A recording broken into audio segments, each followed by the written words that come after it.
développé les cellules d'habitation. D'accord? On a l'habitat intermédiaire et on a développé donc l'habitat intermédiaire dans le logement isolé et dans le collectif inclus. C'est vrai qu'on n'a pas eu le temps de bien développer le collectif. Donc, un peu en sursis, c'était ce qu'on appelle communément le plan de masse, mais en termes de plan de masse, dans l'habitat, c'est plutôt un plan d'aménagement. D'accord? Donc, c'est proche sur la dénomination plan de masse, parce que le plan de masse est une pièce technique du dossier complet en architecture. Le plan de masse, souvent, il se décline selon certaines échelles en fonction de la grandeur du projet. J'ai fait l'échelle du plan de masse. Ça dépend du projet. Si c'est une maison individuelle, sur une petite surface, un lot à 200 mètres carrés, donc ça peut être au 200e ou là au 500e. Après, si c'est une cité, par exemple, il y a plusieurs bâtiments, etc., le plan de masse peut être au 500e, peut être même au 1000e si c'est un grand projet. Sauf que ça demandera d'autres pièces. C'est-à-dire que le plan de masse, si le plan de masse ne permet pas toute la lecture, parce que le plan de masse, c'est pourquoi c'est fait? C'est fait pour voir un peu l'implantation du bâtiment dans l'assiette, dans le terrain et aussi les relations de ce bâtiment avec tout son environnement, les accès, les réseaux parfois. Le plan de masse, on montre les réseaux, les égouts, l'électricité, etc. Okay? Il peut y avoir les places de parking, s'il y a plusieurs accès, les accès secondaires, etc. Les hauteurs, le plan de masse montre aussi les hauteurs du bâtiment. Puis les hauteurs par rapport à la mitoyenneté, etc. Donc tout ça, c'est dans le plan de masse, c'est une pièce technique. Maintenant, dans votre cas, l'État communément le plan de masse, en réalité, c'est un plan d'aménagement qui permet de voir comment on peut positionner ce qu'on a créé comme bâtiment dans le terrain qu'on nous a donné. Sauf que il y a quelques nuances. Par quoi on commence généralement? Dans le cas, parce qu'on est en deuxième année et qu'il faut avancer dans le logement, c'est-à-dire dans la cellule, là, automatiquement, on a commencé par ça. Sauf que vous savez très bien que si vous aviez des terrains à la base, peut-être que la conception serait un peu différente. Parce qu'il faudrait s'adapter à l'environnement. Dans le travail de masse, c'est-à-dire le travail sériel, c'est-à-dire travailler en série. C'est-à-dire, je ne suis pas en train de travailler pour un client, pour une famille qui va habiter, mais pour plusieurs familles.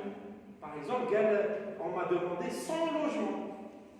Dans le cas où je dois travailler 100 logements, je dois travailler de manière sérielle. C'est-à-dire que j'ai un modèle répétitif. Et le fait que ça soit répétitif, ça va annuler la personnalisation. La personnalisation du logement. Je ne peux plus l'adapter à une famille parce que j'ai 100 familles. Et dans cette centaine de familles, quel est couple avec enfants, etc., quel est un douloto, quel est un douche, etc. Et donc il va y avoir une variation. Donc qu'est-ce que je fais? Je crée un modèle qui soit le plus adapté à une famille modèle aussi. D'accord? Et donc, je suis obligé de commencer par créer la cellule terre ou le logement terre, puis essayer de l'implanter dans le terrain. Et là, on dit des contraintes, le terrain. Les contraintes, elles vont jouer entre ce qu'on appelle les normes et la créativité. Les normes et la créativité. C'est-à-dire que je dois réfléchir à ce qui est correct et ce qui répond à des réglementations d'urbanisme, etc., des réglementations de sécurité, des réglementations sociales, etc. Et en même temps, je dois user de créativité pour que l'environnement que je crée soit agréable.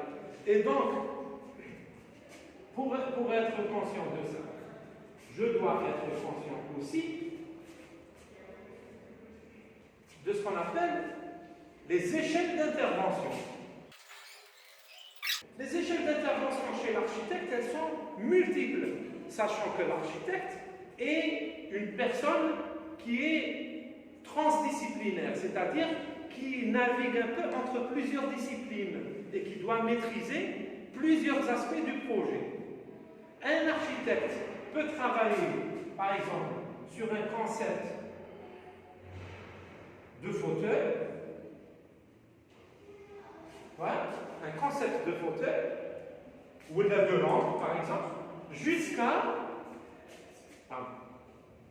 la ville et au-delà. Donc l'architecte peut travailler sur un concept de fauteuil ou de lampe, comme il peut travailler sur une ville. Attendez un exemple, tu as un architecte qui a, par exemple, créé des meubles. Le Corbusier, Mies van der Rohe, par exemple, Eames, la fameuse chaise Eames, Marofa. Attendez, un architecte qui a dessiné une ville complète. Le Corbusier, toujours, Jean Bigard, Oscar Niemeyer. Il a travaillé avec Lucio Costa qui est urbaniste. Ricardo Bofill, en Algérie, il a commencé à dessiner la capitale, dans le centre d'Algérie, etc. Donc vous voyez que les échelles d'intervention sont multiples. Donc là, si on est là, on est dans le design. On est dans le design. Bon, le design, c'est-à-dire même dans les échelles de design, c'est des échelles qui s'approchent du 1 sur 1. C'est-à-dire l'échelle réelle, 1/10, 1/20, etc. C'est des échelles techniques. C'est-à-dire où on montre un peu les détails. Sauf que ça passe aussi par une expression graphique, artistique, etc. Après, le design, il peut travailler sur la déco d'intérieur, sachant que les décorateurs d'intérieur, ce qu'on appelle les architectes d'intérieur, ne sont pas forcément des architectes formés en école d'architecture. Et donc ici aussi, on est à l'échelle du plan, de l'esquisse, etc. On peut le faire au centième, par exemple, même au cinquantième si on veut. Après, on rentre dans le travail de l'architecture, c'est-à-dire de l'architecture proprement dit. Donc l'architecture ici concerne bien entendu tout ce qui est le projet d'habitat dans le sens large, c'est-à-dire que l'habitat ce n'est pas le logement. L'habitat c'est tout notre environnement de vie. C'est le logement, les équipements, etc. D'accord? Là, on est à l'échelle du 1 centième, toujours. 1 cinquantième, par exemple. Et 1 cinquantième. C'est le dossier technique aussi pour la construction, etc. Ça, à un certain moment, on va dépasser l'échelle. Pour aller où? Pour aller vers, par exemple, l'aménagement du quartier, etc. Dans l'aménagement urbain, on a une échelle d'intervention qui est nommée parfois l'architecture urbaine. Dans cette architecture urbaine, on est par exemple au 1/200, au 1/500, etc. Et là, qu'est-ce qu'on fait? On dessine des rues, des places, on réfléchit à la végétation, on réfléchit au mouvement, donc aux voitures, aux piétons, etc. Et on fait appel au design, parce qu'on peut dessiner aussi du mobilier urbain, etc. Donc on est à l'échelle de l'architecture urbaine. Puis on dépasse cette échelle pour aller vers l'urbanisme. L'urbanisme, là, on est toujours au 1/500, au 1 000e, 2 millième, 5 millième, etc. Et là, on commence un peu à élargir notre vision vers la ville. Et la ville, c'est quoi? C'est la superposition de réseaux. Là, il y a une superposition, c'est des layers, c'est comme le photocad. Il y a des calques. Pourquoi? Parce qu'il faut travailler sur plusieurs couches. Certaines sont au-dessus du sol et certaines sont sous le sol. Parce qu'à l'échelle urbaine, on réfléchit aux réseaux qui sont enterrés. C'est quoi des réseaux enterrés? Les évacuations, les égouts, etc. L'électricité, le téléphone, etc. Ça peut être quoi aussi? Ça peut être le métro, ça peut être tout ça. Et c'est ce qu'il y a au-dessus du sol. C'est quoi? C'est aussi les réseaux, les trams. les trames parcellaires, c'est-à-dire les traces anciennes de découpage sur le sol. Souvent, la ville s'étend. S'étend sur quoi? Sur des terrains qui étaient autrefois, par exemple, ruraux. Donc il y avait de l'agriculture, donc il y avait des découpages. Où les découpages, ils correspondent à quoi? Ils correspondent aussi à des propriétés, parfois des propriétés privées, etc. Et donc souvent, dans les études urbaines, quand on travaille sur les trames, on se rend compte que certaines trames correspondent à des traces anciennes de découpage de parcelles rurales. En deuxième année, ce n'est pas vraiment le moment. Mais c'est juste pour vous montrer que ça devient un peu complexe de travailler sur ça. Et bien entendu, après l'urbanisme, il y a un peu des échelles de géographie urbaine. Bien sûr, ce n'est pas, c'est ma vision des choses. Vous pourrez trouver quelques variations contre la Par exemple, la géographie urbaine, elle est rarement citée par les architectes, mais pourtant c'est un domaine qui est très important. D'accord? Parce que là, on parle de quoi? On parle surtout d'avenir, d'évolution des villes, des zones urbaines, etc. Et de mixité des zones entre rural et urbain, etc. D'accord? Donc, on va évoluer vers, là on est plutôt à l'échelle du 10 millième par exemple, etc. Du 20 millième parfois. D'accord? Donc, en travaillant sur notre projet d'aménagement, c'est-à-dire qu'on a créé des logements, des cellules, des logements isolés, des maisons individuelles, et des logements dans des bâtiments collectifs, etc. On travaille sur de l'habitat. Donc automatiquement, on ne va pas se limiter à la cellule. On va aussi réfléchir à l'environnement. Les gens qui vont habiter cette cellule, soit dans du collectif ou là dans de l'individuel, à un certain moment, ils vont devoir sortir et être confrontés à leur environnement. Et donc, quand je réfléchis à l'habitat, je réfléchis à où ils se gardent, où ils peuvent se promener, où ils peuvent laisser les enfants s'amuser, donc des aires de jeu, des promenades, de circulation piétonne qui n'est pas gênée par la voiture, mais aussi des circulations de voitures qui ne soient pas gênées par des piétons. Je crée un quartier, je dois réfléchir à cette voiture de telle sorte qu'elle ne gêne pas les riverains, c'est-à-dire ceux qui habitent. Et je suis plutôt à l'échelle de l'architecture urbaine. D'accord? Je dois réfléchir aussi aux services qui accompagnent l'habitat, etc. Donc je suis là. Sauf que, dans ces échelles d'intervention, il y a une multitude de facteurs qui interviennent et je me rends compte qu'il y a une sorte de duel entre les normes et la créativité. Et je me rends compte, à un moment, je me rends compte que l'aspect normatif des normes, les normes, c'est-à-dire la réglementation, qu'elle soit écrite, c'est-à-dire issue du journal officiel, la loi d'urbanisme, etc., ou alors des normes internationales du genre combien de volume d'air il faut pour un être humain. Je sais qu'un couloir de 60 cm, c'est pas possible. Parce que je me dis un couloir, il faut 1,20 m pour que le bnadem il circule à l'aise. Je sais qu'une voie de circulation, l'auto, elle ne peut pas faire 2 mètres. Il faut qu'elle fasse au moins 3 mètres pour que la voiture circule. Vous voyez, c'est bon, je peux tout bien, ça parce que mais je me rends compte que plus j'avance dans l'échelle, plus les normes augmentent, c'est-à-dire plus les contraintes ici, sachant qu'on ne commence pas à 0 normes. Il y a des normes même pour faire un fauteuil, bien entendu. D'accord? C'est les normes qui concernent au moins les proportions du corps humain, etc. C'est-à-dire si je mets un fauteuil, ça veut dire l'assise est à 5 cm du sol. Ce n'est plus un fauteuil parce que personne ne voudra s'accroupir complètement pour s'affaler sur le fauteuil. Donc il faut que je. Même si je dis le fauteuil, l'assise elle est à 1,50 m. Parce que donc je dois quand même.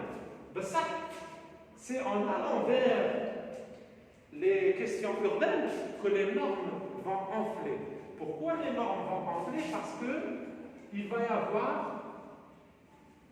ce qu'on appelle des itérations. Comme déjà l'itération, ça veut dire quoi? Ça veut dire que dans le processus de conception,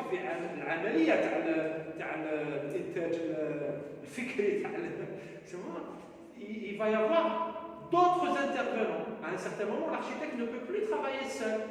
Il va faire appel à des sachants, des gens qui savent mieux que lui, même si c'est lui qui dirige. Il y a des gens qui savent mieux que lui et qui vont intervenir. Et donc, les itérations qui se font tout le long du processus vont à chaque fois ramener des aspects normatifs. Par exemple, quand je crée un fauteuil, je suis seul dans mon atelier où etc. J'ai quelques normes en tête, c'est les proportions du corps humain, etc. Et le reste, c'est quoi? C'est de la créativité. Ça, plus j'avance, je suis en train de dessiner le logement tel. Là, à un certain moment, ce que je vais faire appel par exemple à l'ingénieur ou là le technicien de l'électricité par exemple. Je lui dis, rappelle-moi la hauteur de l'interrupteur à 1 mètre, 1 mètre 20, 1 mètre 50, etc. Oui, bon, généralement on l'a fait à telle hauteur parce que c'est plus. Et puis rappelle-moi, la mise à la terre, elle se fait dans toutes les prises ou là seulement les prises? Il vous dit, ouais, non, il faut les mettre là où tu as des appareils genre frigo, sèche-linge, lave-linge, etc. Okay? Et donc il va me donner des normes qui marquent. Plus j'avance encore, plus je dois faire appel à d'autres sachants, c'est-à-dire des gens qui savent. Je suis dans l'échelle urbaine et j'appelle l'urbaniste par exemple. Je lui dis, rappelle-moi, je suis en train de dessiner un quartier. Et est-ce que tous les quartiers que je dessine sont soumis à des postes, par exemple? Il dit non, ça dépend où il y a un poste. Un poste, vous savez ce que c'est? C'est un outil d'urbanisme. C'est le plan d'occupation des sols. Et je dois le consulter pour savoir ce qu'il y a d'indiqué et la réglementation, qu'est-ce qu'elle dit. Et je me rends compte que le terrain terre, il faut faire que du collectif, pas de l'individuel. Donc la norme n'a rien à. Plus. Après, c'est limité. Il faut faire R plus 4, pas plus. Après, parfois, si on va plus loin, l'urbanisme vers la géographie urbaine, on va parler de densité urbaine, de nombre d'individus au mètre carré, au kilomètre carré, à l'hectare, etc. Donc, il y a d'autres, j'ai cité quelques-uns, par exemple, à un certain moment, il a du bâtiment collectif. À une certaine hauteur, il n'y a pas de problème. Plus il part la hauteur, on va vers ce qu'on appelle les IGH, les immeubles à grande hauteur. Là, je trouve qu'il intervient dans l'incinération et qui est très important. C'est le pompier. Parce que le pompier, il me dit qu'au-delà de 28 mètres normalement de hauteur, les normes changent. Parce que les accès vers les bâtiments pour l'incendie, etc., c'est l'échelle de pompier. Et l'échelle de pompier, elle est normalisée dans les camions, jusqu'à 28 mètres. Si ça dépasse 28 mètres, l'échelle de pompier va être lâche. Donc il faut d'autres. Par exemple, qu'est-ce qu'il faut? Il faut arrêter avec le gaz. Vous savez que les IGH, le gaz est interdit. Par exemple, si je dépasse 5 étages, il me faut un ascenseur. Qu'est-ce que je dis à la 6e étage sans ascenseur? Si je dépasse 11 étages ou à peine, il me faut 2 ascenseurs. Vous voyez? Les ascenseurs font des normes. Les systèmes anti-incendie, etc. Si je crée un bâtiment, un équipement public, il faut que la façade contienne des accès. Même si la façade, et j'ai décidé, je mets couche vitrée, etc. J'ai une façade mais qui est pleine. Une façade pleine n'est pas aux normes. Il faudrait quand même que je crée le plein, je crée des petites ouvertures, même avec le même matériau, mais il faut que je les crée de telle sorte que il faut qu'il y ait un incendie, des couches de lampe, je les pompiers dans l'eau. Donc même dans une façade pleine, et comment on appelle ça des baies pompiers. Il dit qu'on a un petit cercle rouge, un petit rond rouge. C'est bon, on appelle ça des baies pompiers. Les pompiers font les moyens d'accès vers le bâtiment, etc. Donc les normes il y a tellement de normes que. Donc, plus on avance dans la complexité plus on avance dans la complexité, bon, on va pas. Quand on dit complexité, ça ne veut pas dire que dessiner un fauteuil, c'est pas complexe. Mais là, on parle de complexité par rapport à l'itération. par rapport aux intervenants, etc. Plus on avance, plus les normes vont augmenter. C'est-à-dire, là, on va dire, c'est l'intensité de la chose, l'intensité des normes. De la même manière, la créativité, pour moi, c'est une vision personnelle. Elle prend le sens inverse. Plus on est dans la conception, design, déco, architecture, plus on a des possibilités de création, de créativité. C'est-à-dire, j'ai des possibilités, des libertés. Parce que les possibilités, on les a tout le temps. Mais les libertés, c'est-à-dire que ici, j'ai une grande liberté la créativité, plus je vais vers les aspects normatifs forts, plus la possibilité de créativité tombe. C'est-à-dire que quand je dessine une ville, je ne vais pas m'amuser à prendre un crayon, une feuille, dessiner des formes un peu expressionnistes, un peu arca, ou quelles c'est. Parce que j'ai remarqué ça chez des étudiants en M1, c'est-à-dire où ils commencent à travailler dans l'aspect urbain. C'est bon, par exemple, pour le plan de master, ou là, dans le quartier, ils commencent à dessiner des rangs de cercles. Et je l'ai vu chez des étudiants, par exemple, une voie qui est complètement arquée et qui fait en réalité, à l'échelle le plan, c'est pas par exemple dire 1 kilomètre. Alors pour ceux qui conduisent, imaginez à Kuntemchou, il y a un virage d'1 kilomètre, sans arrêt, sans arrêt. C'est joli sur le plan, mais ce n'est pas normatif, ce n'est pas les normes. Les normes, il faut avoir des voies, des lignes droites. D'accord? Donc attention à cette folie de la création dans l'échelle urbaine, où on ne laisse faire que la créativité, on oublie les normes. D'accord? Le plan de masse, mais en réalité, c'est ce que vous devez faire, c'est un plan d'aménagement. Dans notre démarche, qu'est-ce qu'il fallait faire? Il fallait prendre conscience du destinataire de notre conception, la famille algérienne, modèle, comment elle est, est-ce que c'est une famille nombreuse, est-ce que c'est... Là, on a travaillé, vous vous rappelez, sur une famille plutôt limitée, un couple avec 2 enfants, 3 enfants, par exemple, etc. Après, là, c'est un modèle, après, il peut se mais disons que c'est ça le modèle.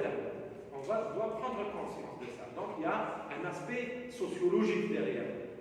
Puis, deuxièmement, concevoir la cellule.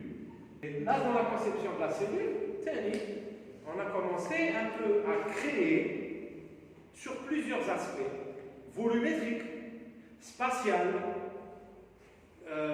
l'aspect des façades, etc. Et arranger à chaque fois de telle sorte que, bien entendu, la cellule soit agréable dans les circulations internes. Vous vous rappelez qu'on a beaucoup travaillé sur l'aspect de la circulation verticale, où est-ce que je positionne l'escalier, etc., comment je fais. Après, par rapport à la relation avec l'extérieur, avec l'environnement, sachant qu'ici, qu'il y a un aspect, bien entendu, parce qu'on n'avait pas le terrain, c'est l'orientation. Ce qu'on a fait l'individuel, mais on n'a pas fait l'habitat intermédiaire. C'est comment orienter par rapport au soleil, par rapport au vent, par rapport... Pourquoi on ne l'a pas fait? Parce que c'est une cellule qui est destinée à être répétitive. Et donc, dans le terrain, ça peut changer. Là, dans ce cas-là, qu'est-ce qu'on fait? C'est ça le problème. Le travail répétitif, c'est qu'on ne peut plus tellement s'adapter aux conditions environnementales. On peut le faire. Le terrain, j'ai besoin de 100 logements, chaque logement on positionné d'une certaine manière. Ça, franchement, elle dit comme c'est un il faut que chaque logement on a une orienté. Ça met le bureau d'études, on a 15 jours pour faire le travail, et puis certaines rémunérations. Il y a certains travaux que tu ne peux pas faire. Donc, il faut gérer certains aspects et oublier certains aspects. Et donc, concevoir la cellule 3, c'est là où on doit travailler, adapter la cellule. On le terme cellule qui est parfois c'est adapter la cellule au terrain qui est donné. Et là, nous tournons un aspect normatif et on garde une certaine échelle de créativité. D'accord? Je vais donner un exemple pour ça. Donc on est dans adapter. Comment ça fonctionne? Il y a donné un terrain. Bon, le terrain, normalement, je l'ai avant de commencer l'étude. Regarde par exemple là, le terrain. Je vais le créer maintenant devant vous. J'ai une voie.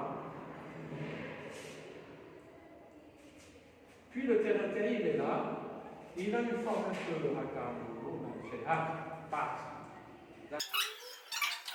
et je dois le remplir. Oui, vous voulez le terrain, je vous donne, je ne sais pas, un ordre d'échelle, ou 5 hectares.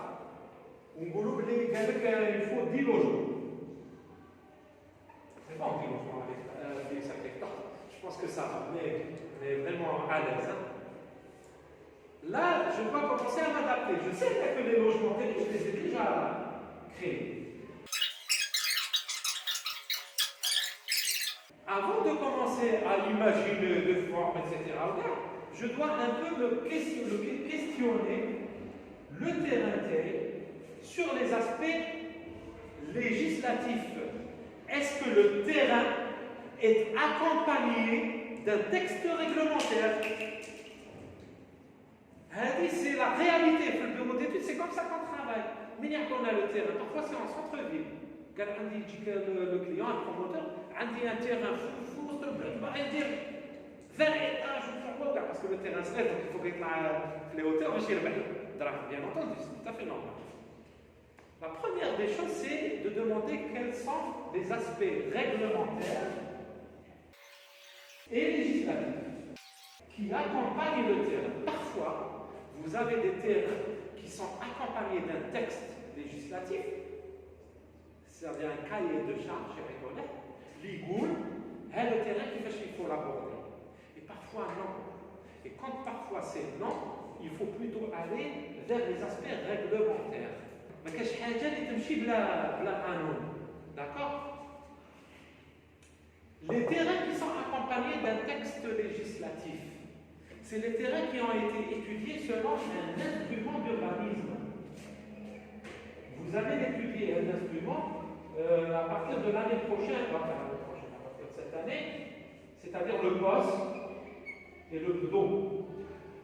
Le poste chez un fragment de la ville qui n'est pas encore construit, où il est en terrain, où il coule chaque terrain chez Jiffé, de l'habitat collectif, de l'habitat individuel, des équipements. Il y a le COS et le CES, on a déjà parlé de ça. Le COS, les coefficients. COS et CES, coefficient d'occupation, coefficient d'emprise au sol. C'est-à-dire le pourcentage que j'occupe le terrain par rapport à ce que je dois laisser vide et le pourcentage de surface complète du bâtiment par rapport au terrain. Et donc je dois me fier et obéir à ce texte pour pouvoir. Parfois ça va plus loin. Par exemple, si c'est un terrain privé, alors déjà un bureau d'études de ce qu'on appelle un permis de lotir, en lot. L'architecte ou en lot, il a fait accompagner chaque lot, parce que parfois il y a un terrain privé. Il dit à l'architecte, il s'en va les lots, d'accord? Chaque lot, le numéro 1, le numéro 2, parfois le lot il y a différents à l'autre. Chaque lot est accompagné d'un cahier de charge. Déjà, il indique bien sûr la surface du lot. Le père dit que le R plus 2. Après, on parlera de cette dénomination R plus 2, parce que ça n'a pas vraiment de sens. Il faut parler de hauteur. Et donc, il y a des le cahier de charge, par exemple les permis de voter. Il dit que même s'il faut une devanture, par exemple, il faut reculer de 2,50 m pour créer un jardin à l'entrée. Il faut reculer ici de 4 mètres. Et il dit que par exemple, Le balcon, est-ce que tu as le droit de travailler un balcon? On ne travaille. Le balcon, etc. Souvent, les gens se permettent, c'est-à-dire, ils vont régulariser, etc. Okay? Ils profitent un peu de la législation pour pouvoir faire ce qu'ils veulent. C'est pour ça que les gens les bâtiments, c'est quoi? Ils parlent 3 étages, 4 étages, des balcons, des jardins, etc. Et ça fait quand même c'est pas homogène. Parfois, on a cache l'aspect réglementaire. Ce n'est pas touché par le poste, par les instruments. Et là, il faut revenir à la logique, ce qu'elle dit, quand la loi ne dit rien. Par exemple, un terrain en plein centre-ville qui n'est pas touché par un poste, comme il n'y a pas de législation, un bâtiment de 20 étages. Non, parce que je dois quand même aller vers les services de l'urbanisme et demander. Il y a un arrive, par exemple, la pépinière. La pépinière, mais avec des maisons individuelles R+1. Voilà, on va parler de R+20, garder ce truc, service d'urbanisme, non, autant, etc. Attention les servitudes, attention les accès, etc. D'accord? On revient maintenant vers notre terrain. Disons que le terrain n'est pas touché par la législation, il reste les aspects réglementaires. Les aspects réglementaires, je dois gérer quelques aspects. L'accessibilité. Et l'accessibilité, elle est liée à la nature des voies principales, secondaires, tertiaires, etc. Principale, secondaire, tertiaire, etc. Principale, c'est une voie principale. Il vaudrait mieux la garder toujours à la base, c'est-à-dire celle qui nous donne la possibilité d'accès. Après, chez dire par exemple un système de hiérarchisation. Un système de hiérarchisation, c'est-à-dire que comme je dois de mon accès ici pouvoir arriver jusqu'au bout de mon terrain, il faudrait que je puisse créer une voie qui arrive jusqu'au bout de mon terrain. Sauf que cette voie, mais à un certain moment, je ne veux pas déranger les riverains. Laisse-les sur nous. Donc, je dire des voies un peu plus limitées, à l'accès un peu plus timide. Donc, comment je fais? Je joue sur les largeurs des voies, sur par exemple les sens. Est-ce que c'est à sens unique? Est-ce que c'est à double sens, etc. D'accord? C'est un des aspects qu'il faut maîtriser. Deuxième des aspects qu'il faut maîtriser par rapport à l'accessibilité, donc les voies, c'est par exemple la séparation entre mécanique et piéton. Ça, c'est important aussi. Je peux lier les deux comme je peux séparer les deux, créer deux réseaux différents. Les voitures peuvent accéder ici, mais je peux créer une promenade piéton qui est différente et qui est séparée. C'est possible. Bien entendu, je peux commencer par ça, puis ça, ou là, ça, puis ça, ou là. C'est ce qu'on va faire chez eux. Sauf qu'à tout moment, il faut se dire, les pompiers, à un certain moment, ils vont dire, il a notre camion de pompiers, mais il y a alors que tu as mis une maison ici. Vous voyez, dans l'aspect normatif, à un certain moment. Donc, il faut gérer tout ça. C'est ce qu'on appelle une démarche systémique. Mais la démarche systémique, c'est-à-dire prendre en considération le lien qu'il y a entre les différents éléments qui constituent le tout. Et il y a à maîtriser aussi, par exemple, les ratios. Donc il y a l'accessibilité, la séparation, il y a les ratios entre bâti et non bâti. شحال نبني وشحال نخلي libre. Parce que اللي نخليه libre, تاني فيه des ratios. شحال مديور la circulation, شحال مديور la végétation, par exemple. Il y a tout ça à maîtriser. Quand je maîtrise tout ça, bon, je vous donne ça de manière un peu générale. Après, tout vous allez établir votre propre méthodologie d'intervention sur le terrain. Parce que ce que je vous donne ici, vous ne trouverez pas exactement de la même manière les livres là. Parce qu'après, les démarches, les concepteurs, elles sont différentes. Parce qu'ils créent eux-mêmes leur propre méthode. À chaque fois qu'ils abordent je peux moi-même travailler avec cette méthode ici et opter pour une autre méthode, faire une autre.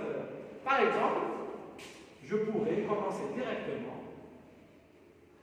par me dire, du moment que j'ai dit logement, qu'est-ce que je fais? Et là, je vais vous donner deux variantes. Je sépare Kimaraka et je dis tout ça, ça va être une bande verte, boisée. Vous voyez, regarde. Rabat. Je vais la faire traverser par une voie qui vient de l'extérieur, Kimaraka, et je vais densifier les logements terribles. Ça, c'est une manière de faire. Vous voyez? Et là, je juge. Bien entendu, par rapport à des aspects sociaux, etc. Est-ce que c'est agréable? Peut-être, parce que ici, qu'est-ce que je crée? Je crée une densité urbaine, une densité qui me rappelle un peu les casbahs, etc. Il y aura des ruelles, les gens passeront entre les ruelles. Parfois, quand ça s'élargit, ça devient des placettes qui regroupent certains logements. Une autre placette qui regroupe d'autres logements, etc. Vous voyez?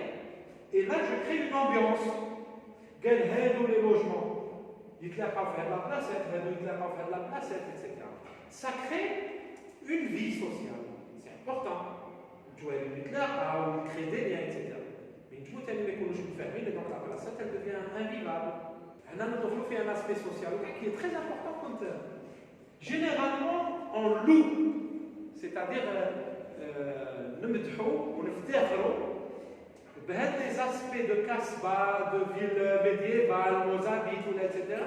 Parce que ça nous donne une certaine image de la vie sociale.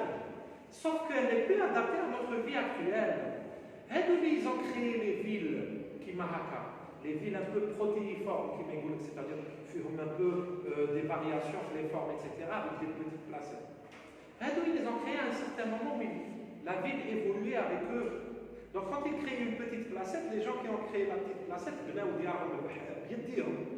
donc ils font ou là ils appartiennent à la même tribu, etc. Donc ils peuvent vivre ensemble. Parce que si je crée une petite placette, il y en a qui regroupent 3 logements. Et j'impose à des gens qui viennent d'endroits différents, de niveaux social différents, etc.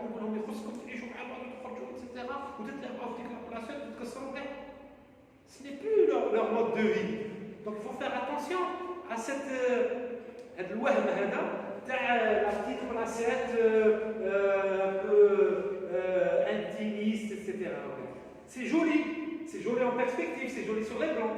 Est-ce que c'est adapté à notre société? Je ne sais pas. Vous voyez? Donc attention à ça. On peut les forcer parce que parfois il faut que l'architecte est pédagogue, donc on va y avoir à un certain moment, le pouvoir pédagogique, il s'arrête. Donc, si je réfléchis, je dis non, peut-être que ça ne marche pas, je réfléchis à autre chose. Peut-être, le même terrain, avec les 10 logements faits, je peux choisir de faire un système en grappe. Chaque logement est lié à une parcelle, à un jardin, à une voie, et donc il y a une forme d'individualisation du lotissement. Il peut rentrer, garder sa voiture, avoir son propre jardin, limité, avec un mur épais, etc. pour le vis-à-vis, etc. Donc c'est un modèle. Je peux aller vers des formes intermédiaires, c'est-à-dire travailler par petites grappes, c'est-à-dire je commence à créer le réseau, puis le réseau se décline en petites voies, etc., qui mènent vers un assemblage plutôt réduit de quelques logements. Et après, j'essaie de voir comment travailler les hiatus, c'est-à-dire les espaces qui demeurent entre les assemblages. Finalement, vous vous rendez compte qu'il y a mille et une manières d'aborder, de traiter l'aménagement, le plan de masse, d'accord? Mais plus vous avancez sur l'aspect créatif, parce que c'est une forme haka, on dirait un tableau qui est haka, plus vous vous rendez compte qu'il y a des lacunes d'ordre normatif qu'il faut aussi intégrer. Non, ce n'est pas comme dans la création architecturale pure, où toute idée est bonne. Ghibli détaille qu'elle est bonne, on va juste la ranger, etc. Non. Il y a plus quand même d'intolérance, disons, à la fantaisie. C'est-à-dire, et je me considère considère comme un artiste, je crée un point, c'est tout. À un certain moment, je dois revenir à la réalité des choses. D'accord?